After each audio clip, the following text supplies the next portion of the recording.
Hello friends, मेरा नाम doctor Ameya Amonkar है। मैं एक इंटरवेंशनल कार्डियोलॉजिस्ट हूँ और मुंबई और थाने में कार्यरत हूँ। तो क्या ऐसे आपके साथ कभी हुआ है कि आप की कोई ऑफिस की मीटिंग डेडलाइन है और आप अनईजी फील कर रहे हैं और आपने आपका बीपी देखा है और वो ज़्यादा आया है, या फिर आप डॉक्टर के क्लिनिक में गए हैं और डॉक्टर ने आपका बीपी नापा है और वो बढ़ा हुआ आया है।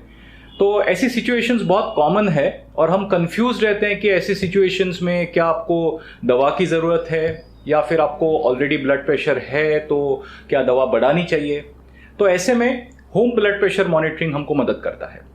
तो क्या है होम ब्लड प्रेशर मॉनिटरिंग? जब हम ब्लड प्रेशर को घर में नापते हैं तो इसे हम होम ब्लड प्रेशर मॉनिटरिंग कहते हैं, क्योंकि ये हमारा यूजुअल एनवायरनमेंट या जाना पहचाना एनवायरनमेंट होता है। ये हमारे ब्लड प्रेशर प्रोफाइल को बहुत ही एक्यूरेटली दर्शाता है।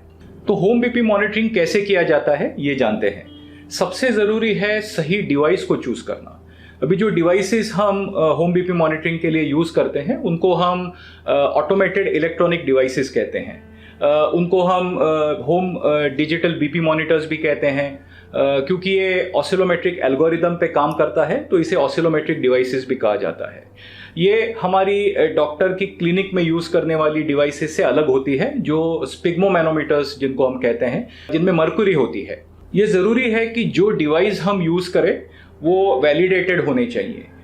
माइक्रोलाइफ या ओमरॉन, इन ब्रांड्स के कई सारे डिवाइसेस वैलिडेटेड हैं। आपका डिवाइस वैलिडेटेड है कि नहीं ये आप नीचे दी गई वेबसाइट पे लॉगिन करके जान सकते हैं। सबसे ज़रूरी बात, जो रिस्ट डिवाइसेस हैं वो वैलिडेटेड नहीं है, उनको बिल्कुल यूज़ नहीं करना चाहिए।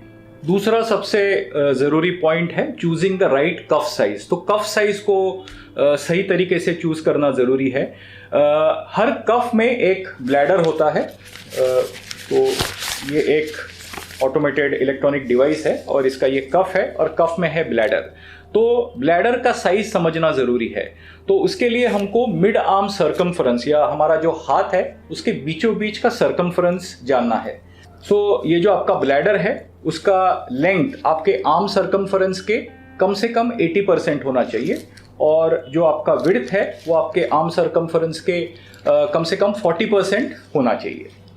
तो हमारे जो यूजुअल ब्लैडर्स रहते हैं, स्टैंडर्ड लेंथ्स जिसको हम कहते हैं, स्टैंडर्ड साइजेस, तो उसका लेंथ 24 to 32 सेंटीमीटर्स होता है और जो लार्ज साइजेस होते हैं वो मोर देन 32 सेंटीमीटर्स होते हैं और जो छोटे साइजेस होते हैं that is less than 24।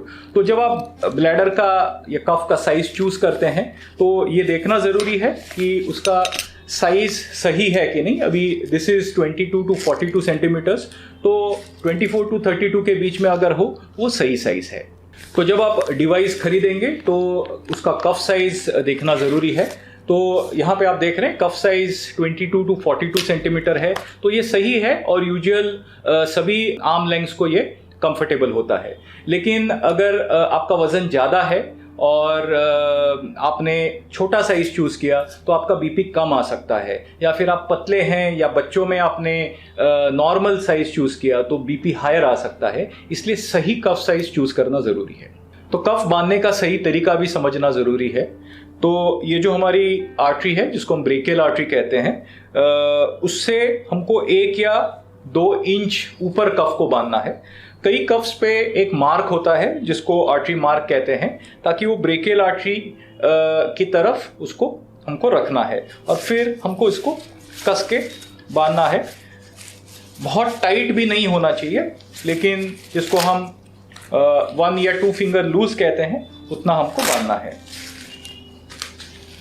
Just like this. Next सबसे ज़रूरी है मेजरमेंट प्रोटोकॉल। तो अगर आप ब्लड प्रेशर की दवाइयाँ ले रहे हैं तो बीपी की दवा लेने से आधे घंटे पहले, और आप नहीं ले रहे हैं तो फिर आप मॉर्निंग में कोई भी टाइम चूज़ करें। आपके एक्सरसाइज या आपके ब्रेकफास्ट, चाय, कॉफ़ी, या अगर आप स्मोक करते हैं उससे आधा घंटा गैप रखना ज़रूरी है। तो कुर्सी पे बैठ जाएं, बैक सपोर्टेड होना चाहिए, legs firmly flat on the floor, legs को क्रॉस नहीं करना है, हाथ सपोर्टेड होना चाहिए, हाथ इस तरह होना चाहिए कि मिडल ऑफ द आर्म आपके हार्ट के लेवल पे होना चाहिए। फिर आपको 5 मिनट बैठना है in a relax state, and then आपको 2 रीडिंग्स लेने हैं at a gap of a few seconds, so that 2 readings within 2 minutes हम रिकॉर्ड कर पाएँ। ब्लड प्रेशर रीडिंग लेने के लिए हम दोनों में से कोई भी आर्म चूज कर सकते हैं। सबसे पहली बार जब हम रीडिंग लेते हैं तो हमें दोनों हाथों में लेना चाहिए, और जिस आर्म में ज़्यादा होता है वही आर्म हमको रेगुलरली यूज़ करना चाहिए रीडिंग्स लेने के लिए। तो जो भी हम 2 रीडिंग्स सुबह ले रहे हैं, 2 रीडिंग्स इवनिंग को लेते हैं, तो वही रीडिंग्स हम एक ही आर्म में जो हम चूज़ करते हैं उस आर्म में लेना चाहिए। तो ब्लड प्रेशर मॉनिटरिंग का शेड्यूल क्या होना चाहिए? तो जब हम बीपी मॉनिटरिंग को डायग्नोसिस के लिए यूज़ करते हैं उन पेशेंट्स में जिनके रीडिंग्स क्लिनिक में हाई आए हैं और हमने अभी तक हाई ब्लड प्रेशर का डायग्नोसिस एस्टेब्लिश नहीं किया है, या फिर जिनके रीडिंग्स हाई हैं और हमें दवा बढ़ाने की ज़रूरत पड़ सकती है, तो ऐसे मरीजों में हम दिन में 2 बार रीडिंग्स लेते हैं। सुबह 2 रीडिंग्स कुछ सेकेंड्स के गैप पे, maximum with in 1 minute, and शाम को 6 और 10 के बीच में आप कोई भी टाइम चूज कीजिए, उसमें हमें 2 रीडिंग्स लेने हैं विद इन 1 मिनट। तो ऐसे हमें 7 to 10 डेज कंटिन्यूस मॉनिटरिंग करना होता है।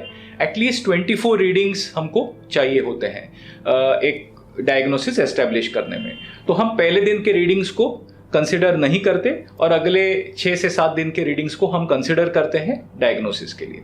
अगर हम लॉन्ग टर्म मॉनिटरिंग की बात करते हैं तो जो पेशेंट्स दवाइयों पे है, अगर उनको मॉनिटर करना है कि उनका ब्लड प्रेशर कैसे है, मेंटेन्ड है कि नहीं, तो ऐसे में हफ्ते में 1 या 2 बार ब्लड प्रेशर रीडिंग्स लेना काफ़ी हो जाता है। कुछ मरीज बहुत ज़्यादा रीडिंग्स लेते हैं जिससे कि अननेसेसरी पैनिक होता है, तो ऐसे करना नहीं चाहिए। साथ ही में इन रीडिंग्स के बेसिस पे खुद से ट्रीटमेंट को बदलना नहीं चाहिए।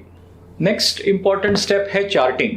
कई बार पेशेंट्स कई सारे रीडिंग्स लेते हैं, वो हमारे क्लिनिक में जब आते हैं तो हमें कहते हैं कि नहीं हमारे रीडिंग्स अच्छे हैं, हमने कई सारे रीडिंग्स लिए हैं, लेकिन कोई डॉक्यूमेंटेशन नहीं होता। तो चार्टिंग बहुत ज़रूरी है। रीडिंग्स लेने के बाद उनको सही तरीके से चार्ट करना बहुत ज़रूरी है।